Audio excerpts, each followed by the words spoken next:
Denny Siregar beraksi, nasib Anies pasca jadi gubernur jadi begini, ditulis dari berbagai sumber. Sebelum kita lanjut, jangan lupa subscribe dan nyalakan loncengnya agar Anda menjadi yang pertama mendapatkan informasi dari jurnal terupdate.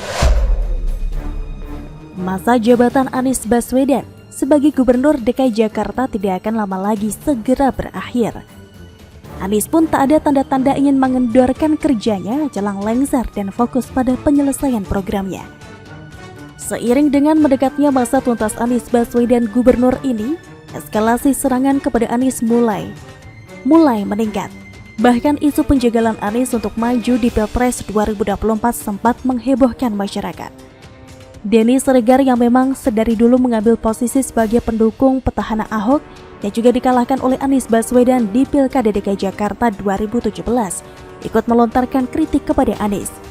Denny menuding bahwa kepemimpinan Anies amburadul. Sebenarnya secara manajemen di dalamnya itu sangat amburadul, ujar Denny Siregar di kanal YouTube Cokro TV dikutip pada Kamis 15 September 2022. Denny pun tidak mempedulikan segala kemajuan yang Anies kerjakan mengenai pembenahan ruang publik yang ada di Jakarta. Sosok yang telah dilaporkan sejumlah pihak ke kepolisian ini menganggap Anies hanya memoles Jakarta. Anies hanya memoles Jakarta dengan kosmetik tebal buat pencitraan tanpa mampu menyelesaikan akar masalah yang ada di Jakarta, tambah Denny. Sebagai informasi tambahan bahwa Anies Baswedan merupakan salah satu kandidat capres dengan elektabilitas stabil di 3 besar bersama Ganjar Pranowo dan Prabowo Subianto. Anies banyak kelemahan menuju pemilihan presiden 2024. Masa jabatan Anies Baswedan sebagai gubernur DKI Jakarta akan berakhir pada 16 Oktober 2022. Nasib politik Anies sangat bergantung pada tingkat elektabilitas, apakah naik atau terjun bebas. Biasanya popularitas seseorang meredup saat tak lagi menjadi pejabat publik. Anies tidak akan jadi pusat sorot kamera usai tidak menjadi gubernur DKI. Semua tergantung Anies bagaimana merawat stamina politiknya. Setelah 16 Oktober, Anies bukan lagi gubernur yang pastinya tidak lagi jadi pusat sorot kamera. Pemilu baru digelar pada 2024, mungkin saja nama Anies tenggelam sebelum 2024. Anies harus bisa menciptakan momentum politik. Nama Anies menjadi salah satu bakal capres hasil Rakernas Nasdem. Potensi Anies diusung oleh partai besutan Surya Paloh itu cukup besar. Jika sikap politik Nasdem masih sama dengan Pilpres 2019, maka Nasdem tak akan memasukkan nama Anies sebagai salah satu bakal capres. Terpilihnya Anies sebagai salah satu bakal capres Nasdem menandakan sikap perang terbuka dengan para pendukung Presiden Jokowi lainnya. Bila melihat gestur partai Nasdem, sepertinya ada hasrat untuk menarik Anies Baswedan jadi capres.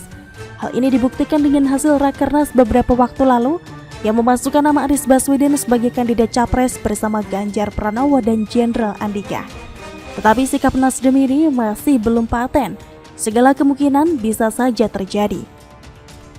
Apalagi beberapa waktu lalu Partai Nasdem kedatangan tamu istimewa yang di belakangnya ada kekuatan sangat besar.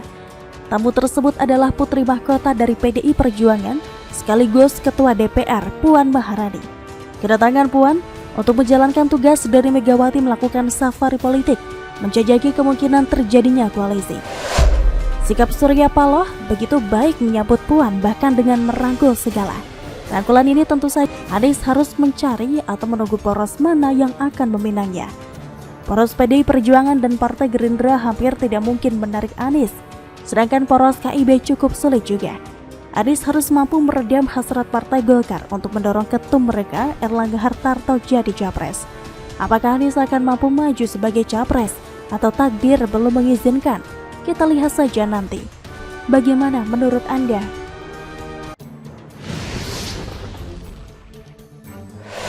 AHY diskak netizen tika banggakan pembangunan era SBY, ditulis oleh Kang Daniel dari siwak.com.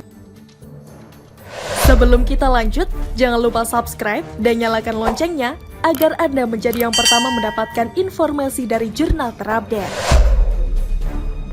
Ada yang mengatakan misal zaman dulu nggak ada pembangunan infrastruktur, nyatanya banyak, ucap AHY dalam Rapimnas Demokrat di JCC Jakarta Pusat, Kamis 15 September 2022. Yang kedua, direncanakan dipersiapkan, dialokasikan anggarannya dan dimulai dibangun sehingga banyak yang tinggal dan sudah 70%, bahkan tinggal 90%, tinggal gunting pita. Setahun gunting pita kira-kira masuk akal nggak? Jelas AHY. Ya kadang-kadang saya speechless juga mengatakannya.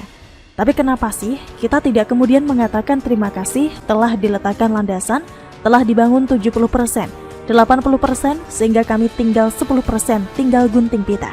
Terima kasih Demokrat, terima kasih SBY, begitu ucapnya.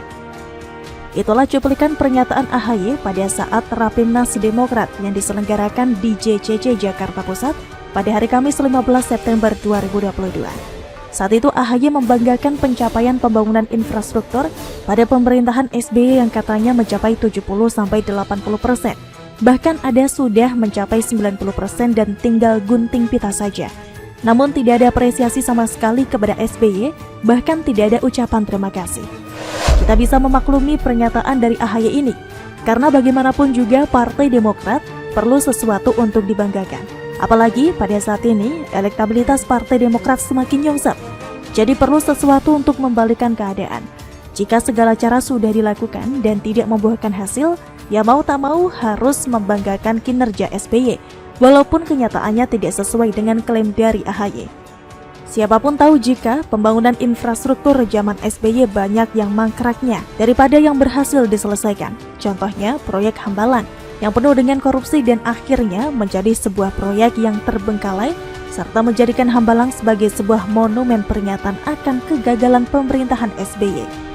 Dan saat itu dengan bangganya AHY mengklaim bahwa pembangunan infrastruktur sekarang adalah hasil kerja dari pemerintahan SBY dan pemerintahan sekarang hanya tinggal gunting pita saja.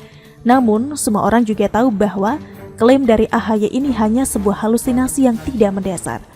Memang Presiden Jokowi banyak menyelesaikan proyek-proyek yang belum diselesaikan oleh SBY. Itu bukan berarti Presiden Jokowi hanya menggunting pita dari hasil kerja SBY. Tetapi Presiden Jokowi meneruskan bahkan mengerjakan proyek-proyek yang terbengkalai yang ditanggalkan oleh SBY. Seharusnya bukan Presiden Jokowi yang harus berterima kasih kepada SBY, tetapi SBY lah yang harus berterima kasih kepada Presiden Jokowi karena telah menyelesaikan proyek-proyek mangkrak di zaman SBY. Dari komentar-komentar netizen di salah satu media online, kita sudah tahu apakah masyarakat percaya atau tidak terhadap klaim AHY yang menyatakan bahwa infrastruktur sekarang adalah 70-80% adalah kerja dari SBY. Hambalang mangkrak adalah cermin kualitas SBY, tulis CSS. Omongan anak gak punya rasa malu, tulis IS. Hambalang dan rusun di Bekasi sampai sekarang belum ada yang mengguntingnya, mangkrak karena korupsi, kata Rah. Setidaknya berpikir dulu sebelum bicara. Saya jadi berpikir juga dan membayangkan pembangunan mana yang 80% dan 70% dibangun SBY, kemudian sisa pembangunannya dilanjutkan oleh Pak Jokowi. Berikan penjelasan sesuai fakta dan gambaran supaya masyarakat tahu semua kalau bicara Anda benar adanya, kata Min. Zaman SBY ada pembangunan apa ya? Gak pernah lihat tuh, gak pernah dengar selain Candi Hambalang, kata Ho. Ya Allah, semakin menunjukkan ketidakdewasaannya dalam berpolitik. Lagian yang tinggal gunting pita proyek apa? Sama aja bohong kalau ide atau niat doang tapi gak dikerjakan alias mangkrak. Tahu gak kenapa? Karena realisasi butuh biaya. Sedangkan zaman bapak lo APBN sayang kalau dipakai ngebangun, kalau gak bisa dikorup kayak Hambalang. Makanya mangkrak semua. Kataan. Kayaknya gak ada komentar netizen yang membela AHY ya. Semua mempertanyakan klaim AHY itu dari mana. Jangan asal klaim kalau tidak bisa membuktikannya. Bukan begitu kura-kura? Bagaimana menurut Anda?